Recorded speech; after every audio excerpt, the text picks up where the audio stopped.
જામનગરમાંથી એક ચોંકાવનારી ઘટના સામે આવી છે, જ્યાં લવ મેરેજનો કરુણ અંજામ જોવા મળ્યો. જામનગરમાં વંડાફળી વિસ્તારમાં નિલય અશોકભાઈ કુંડલિયા નામનો યુવકની કળપીણ રીતે ઘાતકી હત્યા કરવામાં આવી છે. પ્રાથમિક માહિતી મુજબ યુવકના શાળાએ પોતાના મિત્રો સાથે મળીને હત્યાને અંજામ આપ્યો હોવાનો ગંભીર આક્ષેપ કરવામાં આવ્યો છે. ઘટનાની જાણ થતાં જ પોલીસ તાત્કાલિક ઘટના સ્થળ પર દોડી આવી અને સમગ્ર મામલે તપાસ શરૂ કરી છે. હત્યાનું સાચું કારણ શું હતું, આ ઘટના પાછળ કોણ જવાબદાર છે, તે અંગે પોલીસે આરોપીની શોધખોળ હાથ ધરી છે. આ ઘટનાથી વંડાવાડી વિસ્તારમાં ભારે ચકચાર અને શોકનો માહોલ સર્જાયો છે. મારું નામ હિતેશ જસવંતરા દેવે છે. વંડાફળી શેરી નંબર 2 માં આદિનાથ એપાર્ટમેન્ટમાં હું રહું છું.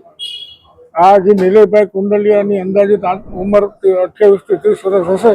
એનું અત્યારે એના શાળા દ્વારા મર્ડર થઈ ગયું છે. એના ઘરની અંદર આખું લોહીથી ભરેલું છે. ફ્લેટની વચ્ચેના બધા પેસેજમાં પણ લોહી છે અને આખા પગથિયા પર લોહી બધું ભરેલું છે.